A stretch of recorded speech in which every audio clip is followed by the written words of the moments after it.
On this episode of Mythbusters, it's the first ever viewer special where all our myths were found by fans. You asked, could cigarette butts be a lethal weapon? It bleeds! You demanded to know if putting a car into reverse could stop your car. Hey, did you see the smoke off those tires? You also wanted to know if sneezing with your eyes open could pop out your eyeballs. And if a tennis ball could serve as a lockpick. Don't try this at home. Then you even donated a car for some high explosives hijinks. So buckle up and get fired up, because this show is for you.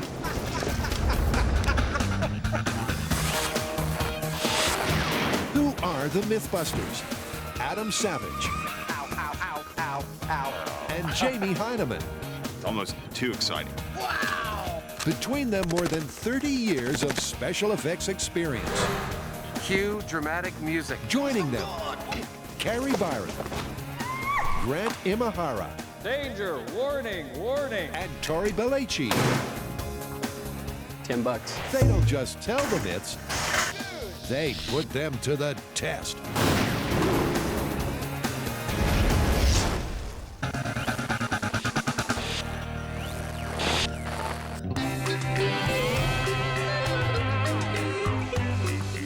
Drumroll, please. If you're ready, it's time for the very first Mythbusters viewer special. Yeah, since the beginning of season 5, or the Hindenburg episode, we've been appealing to you for ideas. Yeah, we've been inundated. Some are myths and some are just questions people need answers to. The kind of questions that keep America awake at night. Exactly. So we're just going to take the most popular ideas that the viewers are giving us, and we're going to test them here now. Well, let's split it up. You guys take a few, and we'll take a few. Perfect. Why don't Jamie and I kick it all off?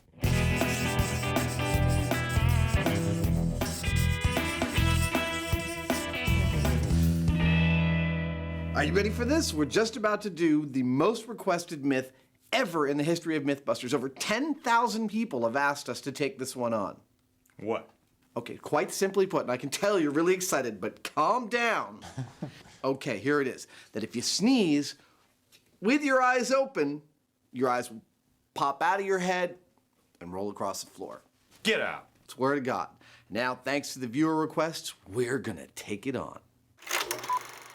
Why does your poor old body look so discombobulated, huh? Why do it, huh? Here, take a good sniff of this here smelling salt. Come on, In baby. cartoons, a good sneeze can catapult you into the ceiling. In the real world, Mythbusters fans reckon sneezing with your eyes open could pop them right out. So, is there anything to this myth, or will the eye pop sneeze be all washed out? The physics of this myth are nothing to sniff at. A sneeze is the fastest physical reaction of the human body, with the spray reaching speeds of over 120 miles an hour. So, perhaps this force is violent enough to propel your peepers out of place.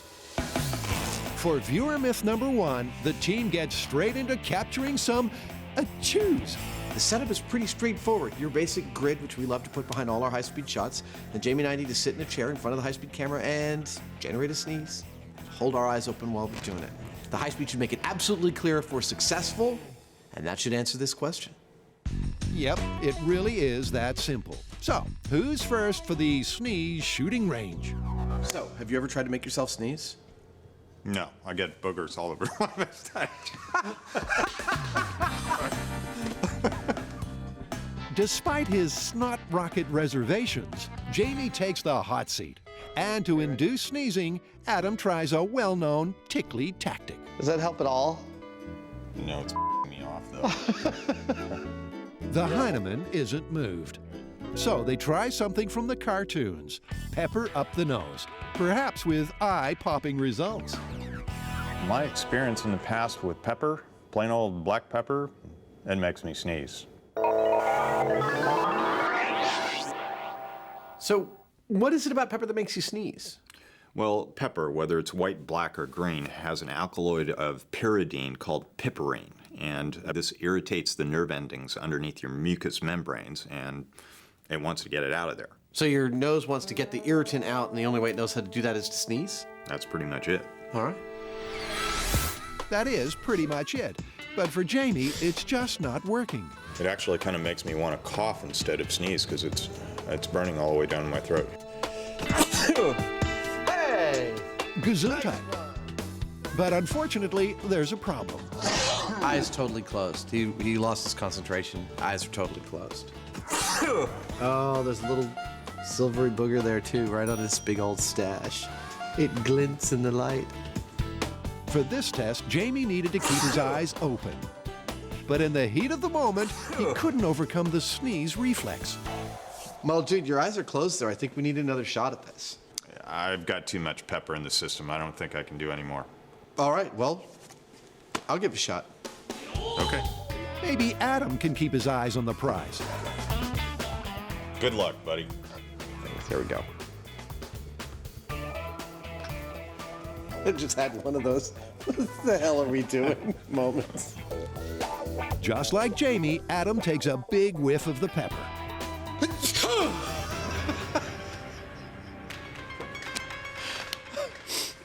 How's that? That was a sneeze. Yeah, I think I closed my eye. I'm pretty sure I did. I couldn't not. And the high speed confirms it. At the precise moment of the sneeze, Adam's eyes were shut. He opened them afterwards. So this time, Adam has a plan to produce some potentially blinding results. I'm gonna try and hold my eyes open this time. I'm gonna try like that. All right? Whatever floats your boat. Adam's not leaving anything to chance. This time, he'll clamp his eyes open. But will he be able to sneeze without causing permanent damage?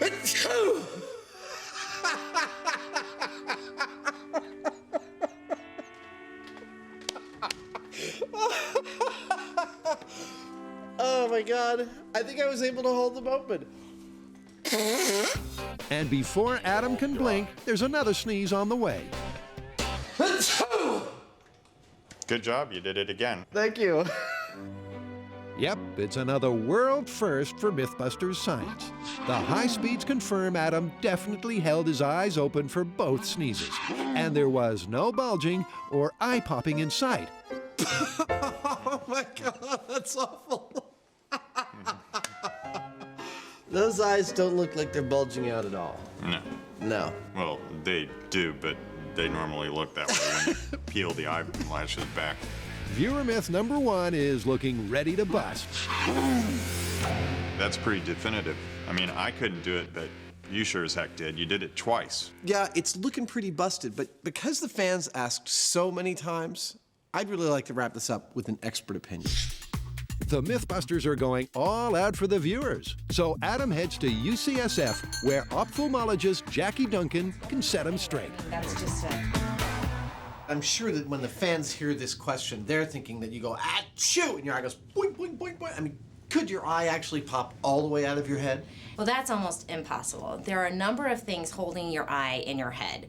There's a covering over the surface of the eye called the conjunctiva. Your eye is also connected to 6 different extraocular muscles that allow your eyes to move around. Finally, the optic nerve is connected to your eye and would prevent it from falling out and rolling across the floor. That's a lot of ophthalmology.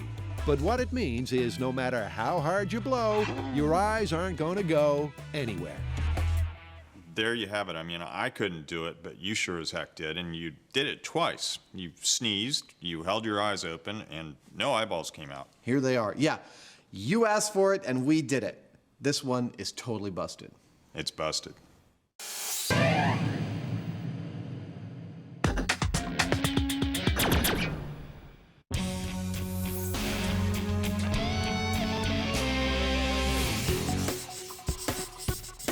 Next up, another fan favorite, hot off the website.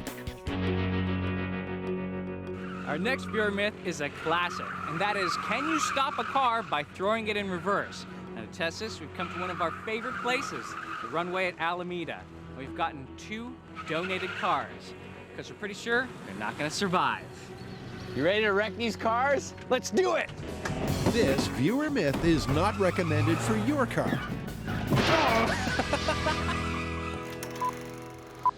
We've all thought about it, and now you, the fans, want to know if you can stop a runaway car by throwing it in reverse. Can shifting gear stop your car, or will it just trash your transmission? What's the plan, Stan? Okay, this is a plan. I've got an automatic, you've got a stick shift. We'll drive it to 50 miles an hour and then stop at a line that we paint on the ground. All right, we'll hit the regular brakes, see how long it takes for us to stop, and then for the grand finale, we'll throw it into reverse and see what happens. I love it. Let's do it. Yeah! That's the plan. No frills, no fuss. You asked for it, and we deliver. All right, here we go, Grant. Ready? In 3, 2, 1, go. First up is the regular braking distance on the automatic. At 50.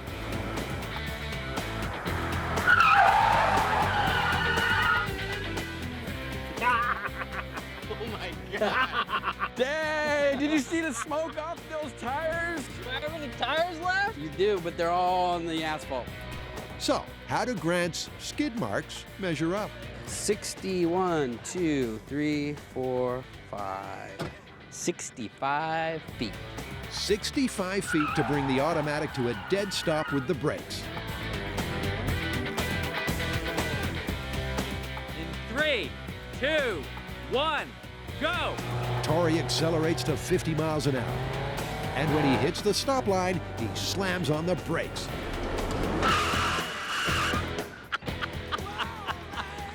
All right! Did you smell the rubber? Dude! That was fun! Nice. I want to do it again. 70, 75, 80. 80 feet?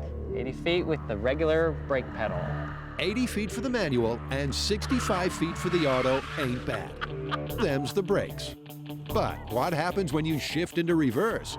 How will the stopping distance compare? Tori's predicting some serious consequences. Hey, Grant, if, just a crazy, let's hope this doesn't happen, but let's say you do go off course and you end up crashing and dying. Can I have your robot? I want the robot to be buried next to me. Over. I promise we will bury the robot next to you. He'll be dead. He won't know where the robot is. It's gonna be in my house. All right, let's do this test. Here we go. Ready? In 3, 2, 1, go. Grant brings the car up to 50 miles per hour.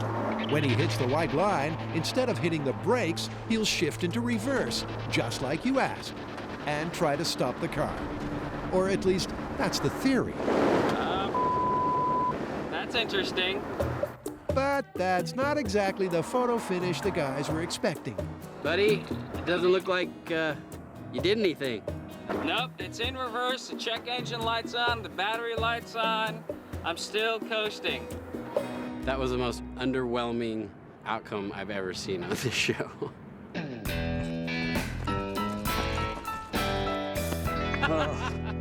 2,270 feet. Hey, it's a new record. That's an extra 2,205 feet from the brakes. Turns out the automatic has a safety device, making it impossible to engage reverse while driving forward. The reverse stop theory is running out of gas. But there's still one more car to try. Okay, here we go. In 3, 2, 1. Go! Start your engines. Once again, Tori's gunning for 50 miles per hour. And when he hits the stop line, he throws the manual into reverse. Unfortunately, it's not as easy as you might think. The transmission crunches and Tori clenches. Here we go, of course! Hit the brake! Save yourself! But he can't engage the reverse gear. Hey, you made it down here. 1,922 feet from the stop mark. Oh my God, dude, trying to throw it into reverse to stop a manual is just not the way to go. Did you actually use a brake at the end? Eventually I had to use the brake because I couldn't engage it into reverse. It was just grinding. And at first I thought I could just keep grinding it to slow the car down, but it wasn't enough. Even with Tori's mantra, if you can't find it, grind it, the car still went an extra 1,842 feet. Maybe that's because with a manual transmission, you have to be at a complete stop to select reverse. So, what's the verdict from the guys? All right, the fans, they have been dying to see this one tested, and we tested it. Trying to stop a manual car by throwing it into reverse, totally busted. Trying to stop an automatic car by throwing it into reverse, also busted. All right, but we can't stop here. It sounds like you have something up your sleeve. Yeah, automatics have a park gear. I think we have to get this car up to 50 miles an hour and throw it into park. It's the viewer's special, and we owe it to you to leave no stone unturned. The team revs up for one last try at trashing the transmission. Okay, everybody, heads up. This is the automatic. Going at 50 miles per hour, we are throwing it into park. In 3, 2, 1, go! They're going to park at 50 miles per hour. Will this give them the result they're after? Okay, you're at 50? Yep, we're at 50 Here it miles comes. an hour. Here's Here the it stop. comes! Oh, What? nothing. I'm What's in. happening? I'm in park. Even shifting into park didn't stop the car, which means viewer myth number 2 is busted. That sucked?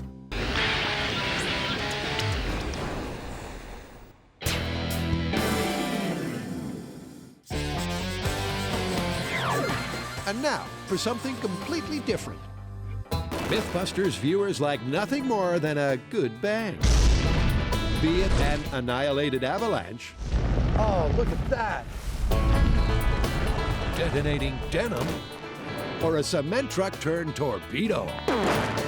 So it's no surprise that viewers want more. All right, next one up says exploding car. Is that a myth? It's no myth. Some kid emailed me, said he wanted us to blow up his parents' car. I told him, sure, why not, as long as he gets their permission. Well, I suppose it is a viewer request special, so we ought to honor it. Yeah, and I figure while we're at it, we should just use it as an excuse to test Hollywood explosions as opposed to the real thing. That's perfect. We do 2 explosions. One's like a big Hollywood fireball, and the next one's like the cement truck. The real deal. Perfect. Let's do it. It's a story inspired by Chris Canella. He wrote in with a simple wish. He wants his parents' car obliterated. So this is your parents' car, is that right? Yes, it's not mine. Now, let me tell you what we have planned. You know how you watch those like old TV shows and the car always blows up? Yeah. So we're gonna replicate one of those and show that the car just totally still there. And then we're gonna show what a real car explosion really looks like. Cool. Will you come out with us on set and watch it go? Yeah. Excellent. It may be this viewer's dream come true, but it's this car's worst nightmare. It's going to explode not once, but twice. And it's going to go down in one of the team's all-time favorite places. We are back at one of the fans' most treasured Mythbuster locations at the rock quarry where we blew up the cement truck and where we did 22,000-foot fall explosion. Today we're here to blow up a 12-year-old kid's parents' car. Twice.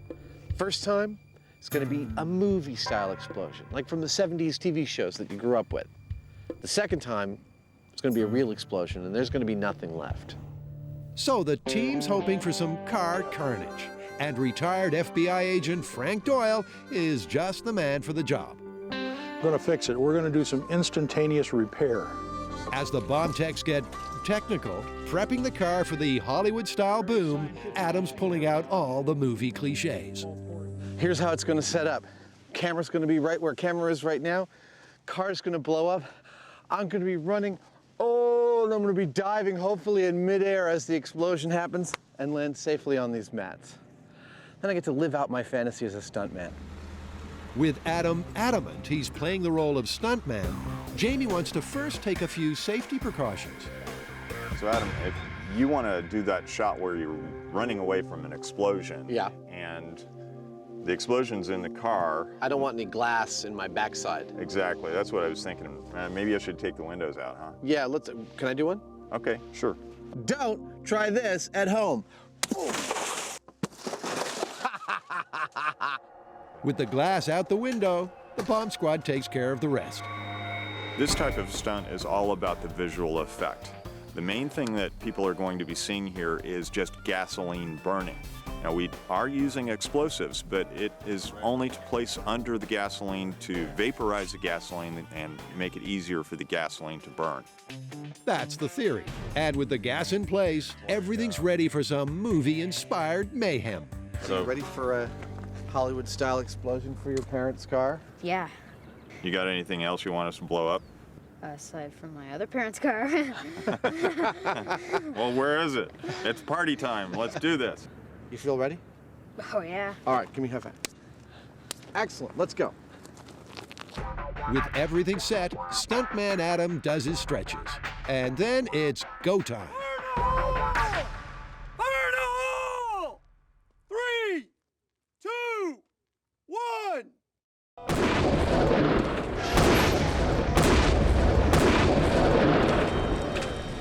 It's a perfect copy of a cinematic cliche. Jamie presses the plunger, and in a move that Hannibal Smith would be proud of, Adam leaps as the car gets blown sky high. I love it when a plan comes together. Well, almost. Of course, nothing ever goes quite as smoothly as you'd hope. And when the 3, 2, 1, which we had all planned out for me to start running at 3, to jump at 1, so that I'd be in the middle of the air at 0 when the bomb went off, the 3, 2, 1 happened a little slower than I thought it would, so I kind of had to slow down. Nonetheless, the high-speed shot of Jamie pushing the plunger while I'm in midair with the fireball behind, and the wide shot of the flames shooting high up into the sky, it could not have gone better. You can't improve on perfection. And viewer Chris is pretty darn excited.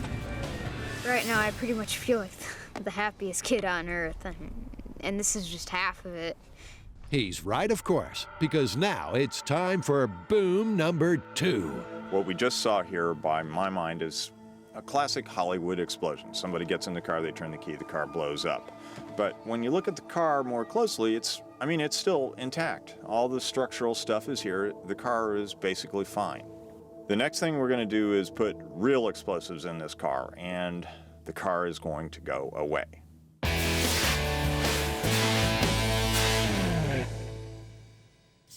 Next up, for the viewer special, the team takes a stab at something different.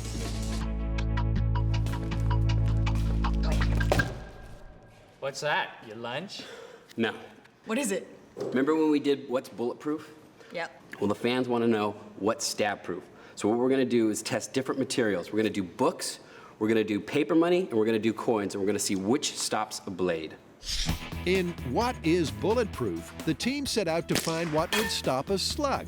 They set their sights on a range of mythical bullet stoppers, and the results were surprising. Look, it's like completely encased in the plastic.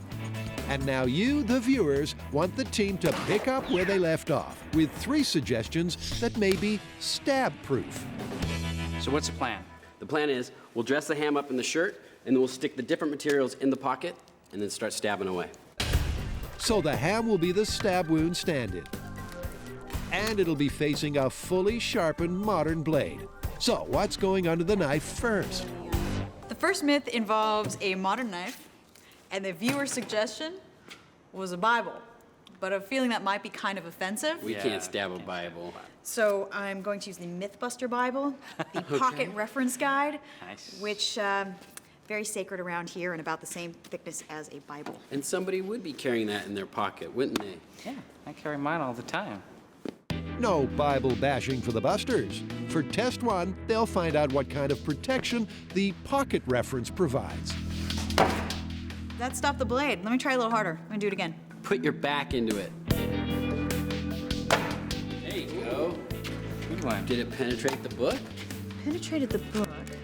Let's see, it got up to 170, which is major world airports. Ah, so the Pocket Reference saved your life. That's one for the books. 170 pages, and you'd be safe. And for the next stab-proof suggestion, the team changed tactics. So you're going to the arcade, got a bunch of change in your pocket. You ready? This is modern knife with pocket full of change. Get him, Grant! Oh, That doesn't look like it works very well. The knife slid right off the coins and sliced into the flesh. But Grant's not ready to lay down his weapon just yet. Wow.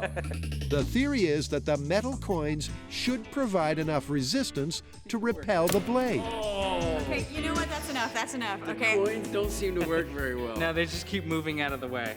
Well, I think the problem here is that your body is soft. You've got too much give. This is gonna slide to the side, and you're just gonna get stabbed. Then coins is busted. They've carved up the ham, but they're not done yet. Our viewers have one more suggestion in this stab-proof saga: a wad of $1 bills. Isn't that illegal to destroy U.S. currency? Actually, only if you intend to destroy it and take it out of circulation. Oh, and we're not intending to take it out of circulation. No, this is for science. So how rich do you have to be to survive a stabbing? Carrie starts the bidding. 47, 48, 49, 50. Now I know what it would be like to be married to you. No, it would be like this. Taking my money. Taking all my money. All right, $51 bills. Look, he's just flaunting it in front of everybody. They're getting jealous, and they're gonna want to stab him.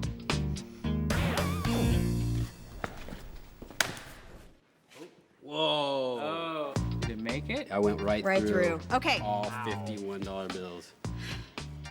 We're gonna amp it up. We're doubling. We're doubling.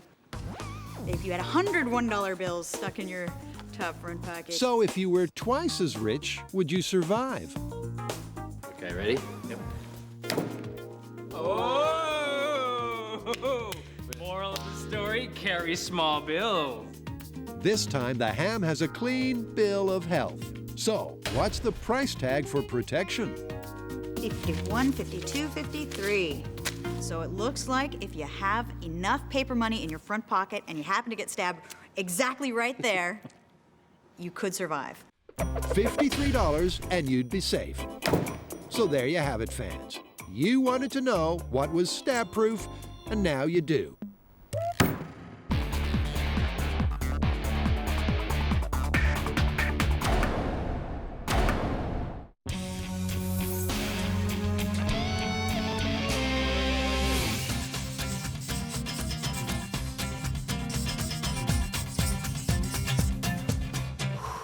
So what's the next story? It's called Killer Butts, and it's not about somebody's rear end. Okay, I gotta know, what is the story? Well, a couple of good old boys decided to get drunk and mess around with guns. Generally not a good idea. But anyway, one of them decided to put 3 cigarette butts down the muzzle of a muzzle-loading rifle and, just for fun, fire it at his buddy. It didn't turn out well. Sounds like it's a bad case of heartburn. It killed him. Ooh. Alcohol and guns may be great on their own, but together they're never a good combination. Add cigarettes to the mix, and you've got a visit to the ER just waiting to happen. The story goes that 2 alcohol-fueled buddies had a boozy idea. They loaded up a rifle with 3 cigarette butts, took aim from 7 feet, but that's when things went horribly wrong. And you, the viewers, want to know if this could really happen. I just had the funniest daydream. Anyway, so what's the plan? Well, it's pretty straightforward. We get a ballistics gel dummy, some cigarettes, some gunpowder, a muzzle-loading rifle, and a firing range. You know, in this one, I'd also like to add a heart to our ballistics gel test subject. That way, if a cigarette gets all the way through the skin and into the heart, we know we've got death. Well, it's kind of gross and smelly. I like it. It's never stopped us before. The plan is to pack a muzzle-loading rifle with black powder and 3 cigarette butts. Then take aim at a ballistics gel dummy from 7 feet for some heart-stopping action. So while Jamie rustles up a rifle, Adam shoots to the workshop to fire up a boozy ballistics buddy. Like a lot of other myths where we've got something deadly that occurs, we're going to test this by making a human analog to show whether or not death has occurred. In this, I'm using a very old Mythbusters torso mold, which we've used on countless myths, except I'm pouring into it a brand new ballistics medium we've got. This stuff is totally clear. Like regular ballistics gel, this stuff has the same properties as human tissue, but has the added bonus of being crystal clear. That'll help the team see right through to the heart of the matter. If any of these cigarette butts actually reach that heart, we will know that not only are cigarettes deadly, so are the butts. For this viewer myth, only a shot through the heart will do. So the pig's heart is perfectly suspended. I like its placement, I like its distance back from the front. All that has to happen now is the ballistics media has to cool down, and then we can experiment with it. And with the miracle of television, 12 hours pass in a heartbeat. This is gonna be great. This stuff is perfect. With Buddy all set, they pack up the shooting party and head out to the range to meet an old friend. Hi, Al. How you doing, Jamie? Nice to see you. Always a pleasure. Yeah. Well, welcome to South San Francisco Police Department.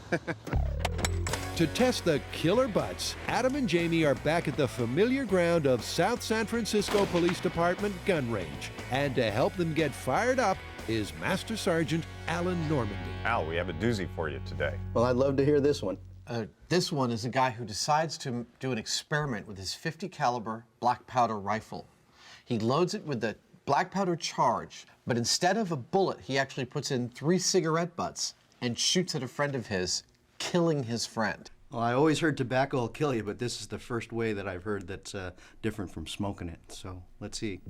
Jamie brings out the big guns with an exact replica of the rifle used in the myth. Looks good to me. It's a nice one, huh? It's pretty. It certainly is a beauty. And soon Buddy's going to be staring down its barrel. But first, a word from his creator. For us to confirm a kill from the cigarette butts, we'd need to see them go through the front of the chest and into the heart. Now, we didn't put a rib cage in this because the myth isn't that the cigarette butts got through the spaces in a rib cage, it's whether or not they actually pierced his heart and killed him. So which one of you guys is taking the shot? I'll take the shot. I'm a better shot anyway. Jamie will take the shot. And as they load the rifle, Adam has a revelation. Now, this is the moment where the whole scene plays itself out, right? I look down at that, I go, oh, hell, look, they fit right in there. Hey, what say you stand right over there and I shoot you with that? Yeah! That sounds like a great idea. You done? Yeah. Okay. You got that out of your system. I did. I'm just trying to profile our shooter. Once the rifle is locked and loaded with the 3 cigarette butts, Jamie takes aim from 7 feet, the same distance as the myth. All right, Jamie, this is 3 cigarette butts, 80 grains of black powder from 7 feet. When you're ready. Stand by for smoke. That's a thud. Indeed it was, but was it a long shot, or is Buddy heartbroken? All right, let's see what happened here. I see a lot of fluff. I don't see any penetration. I don't see any subcutaneous damage here. Buddy survived the first test, and on closer inspection, Al thinks he knows why. There's black powder all over Buddy's chest. What the unburnt powder suggests to me is perhaps that the powder charge isn't tightly packed enough. If we pack it tighter, we get more pressure, perhaps more penetration. So Al's theory is that the black powder didn't all burn, meaning the butts weren't traveling at maximum speed. So for test 2, they'll pack the butts in tighter for a faster exit velocity. There we're talking. You can hear it squeak when we push it. That's much better. Okay, so second shot, more wadding, whenever you're ready. Ooh, that looked impressive. Sounds impressive, but what's Buddy's prognosis this time? Again, more of the wadding and more of the filter, but I don't think we have a lethal hit there. Nope. The tightwad hasn't given anything up. The butts are not lethal, and Jamie has a theory as to why. More wadding didn't do it. What we're seeing is kind of a shotgun-like effect where these cigarette butts are spraying out, going in all directions instead of hanging together to go down one hole, which is what we need for a kill. So far, this myth is 0 for 2. Sorry, viewers, it's not looking good for the smoking gun.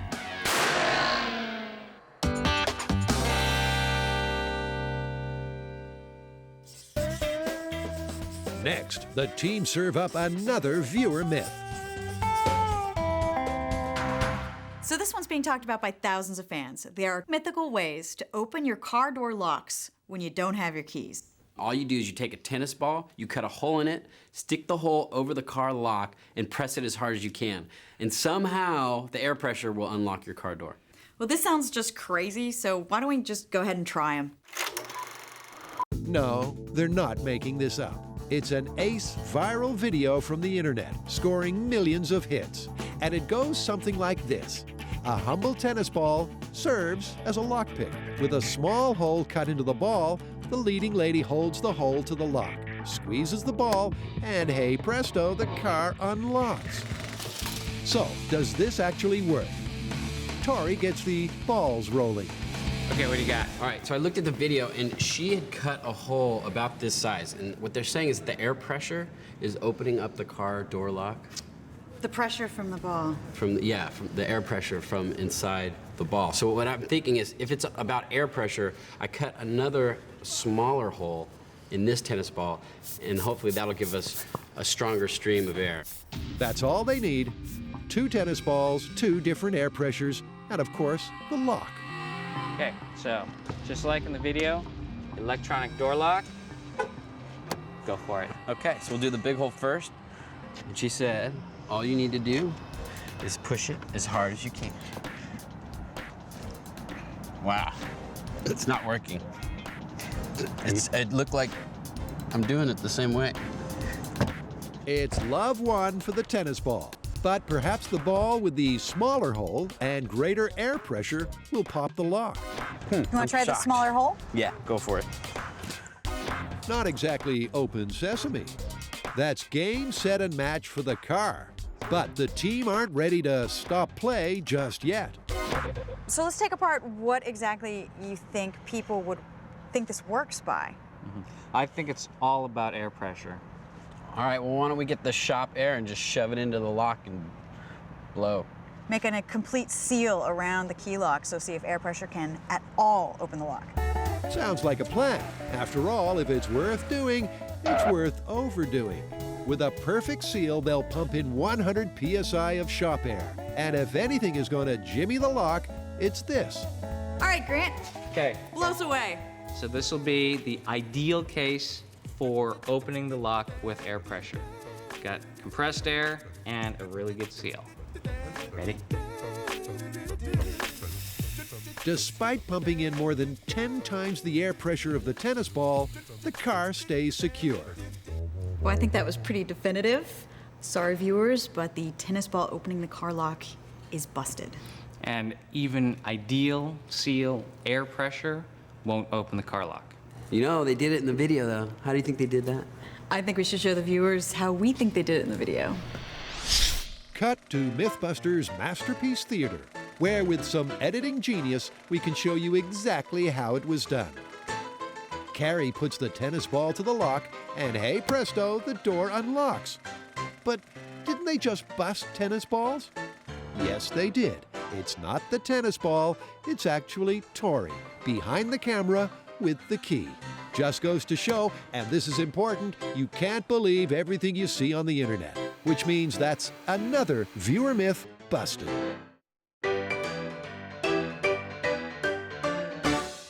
Adam and Jamie have been firing up a drunken, disorderly viewer myth. The fans want to know if cigarette butts fired from a muzzle-loading rifle could pierce a heart. It's not going well for the guys, but for once, there's a policeman when you need him. Well, the cop in me has a question, and that is, are we thinking that filters are the same as cigarette butts? I see where you're going with this. Yeah, I mean, typically you wouldn't smoke it all the way down to the end. There'd be a little bit left on it, and that adds up to a certain amount of weight, as well as you've got nicotine and tar and other crap that is collecting in the filter, right? Right. Trouble is, that means someone's got to smoke for science. As Jamie plays the tobacco harmonica, Adam can't believe his eyes. I can't even describe the number of things I've seen on this show that I would have never imagined seeing. Jamie sitting on a box full of chum, punching sharks in the Caribbean, scuba divers being lifted out of pools by pumps that we built ourselves. This, I never imagined I would see. He is not a smoker. He's never been a smoker. He is truly taking one for the team because this is disgusting. Jamie's smokestack duty is over. But will using smoked butts really make a difference? Up till now, we have been firing what we've called cigarette butts. In fact, it's just the filter torn off a cigarette. We have posited that perhaps this is what a smoker would be playing with. A full smoked butt, burnt tobacco, everything. This weighs 3 times as much as this, and thus very likely has much more deadly force in it. The unsmoked butts are out of the picture. They've been all fluff and no fury.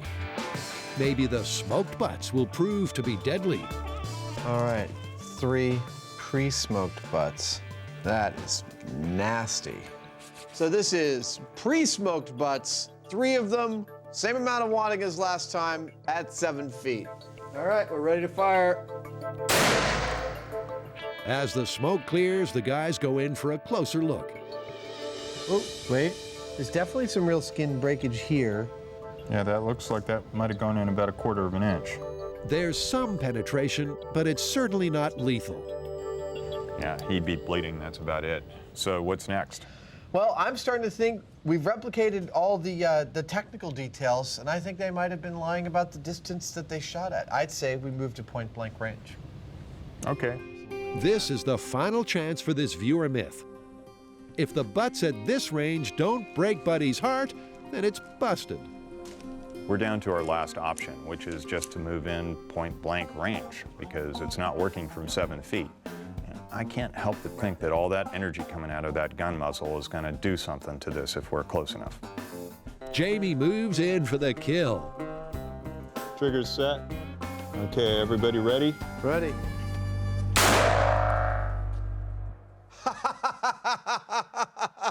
Look, it bleeds. That's a shot through the heart. And Jamie's to blame. Does it feel like you're going into the heart? Dude, yeah, it does. I believe what we have there is what I'd call a confirmed kill. That's lethal. He's dead. A few feet made all the difference for Buddy. The dummy is dead. No ifs, ands, or, well, buts. And it also goes to prove the golden rule with guns. Don't aim a gun at anything you don't intend to destroy. Wise words. So, what's the verdict for killer cigarette butts? So, cigarette butts fired at point-blank range. Is he alive or dead? Dead. Dead.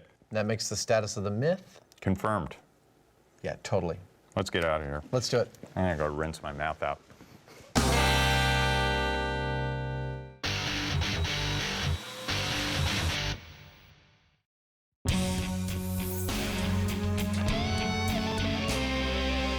The boys have been having a blast, blowing one lucky viewer's car to bits, Hollywood style. But there's still more to come. Adam and Jamie are about to go ballistic, and I'll let Adam explain why.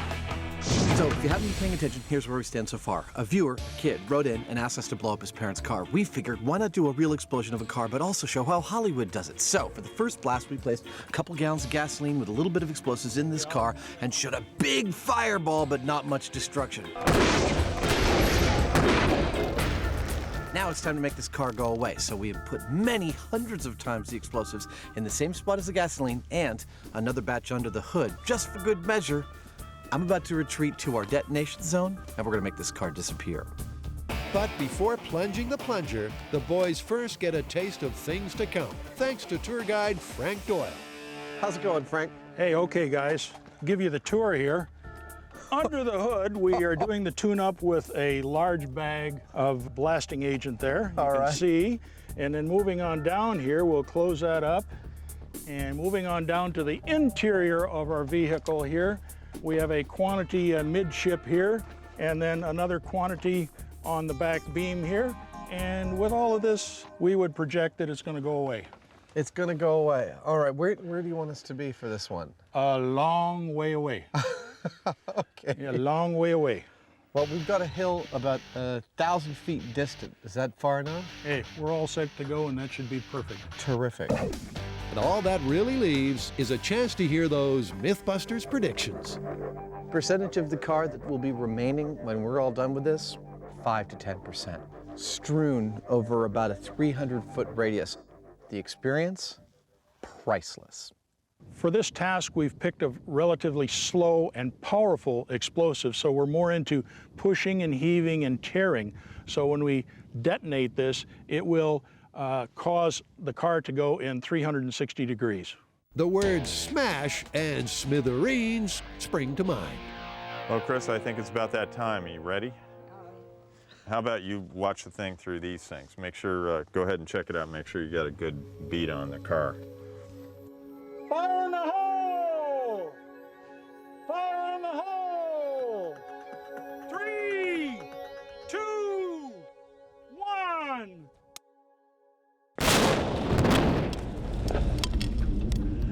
Hold, everybody, hold! Hold! No more car! No more car. Ain't that the truth? Nice work. Thanks for the car, Chris. Like the cement truck before it, now you see it, now you don't. Here 1 minute, gone the next. What's here anew is, oh, you get the picture. Now, remember viewers, Mythbusters strongly advises that you don't try this with your parents' car. Or anyone's car, for that matter. Wow. Armageddon out here. Look at this. It's kind of like car confetti. Each piece has the potential to be modern art. Come on out here, Chris. Look at that. That used to be your parents' car. Oh, there's your problem. Oh, One way that you can tell that Mythbusters has been in the area is to look for shrapnel in the trees. This right here is a piece of the car that we just blew up, and it kind of tells you about what we've been up to. That explosion was a real one. It had real force behind it, and there was crap flying everywhere. Ain't that the truth? The movie magic was a blast, but it pales in comparison to what real explosives can do. I think that while some may look at the car after our first blast and go, well, I would call that car destroyed, I think this makes my case that there is a real difference quite clearly.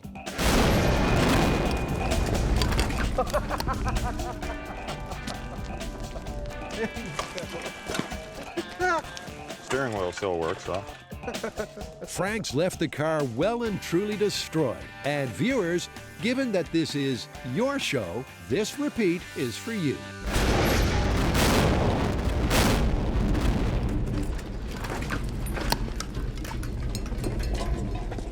Well, Chris, Jimmy, I think our work here is done. Yeah, well, you know, let us know when you got it all cleaned up, all right?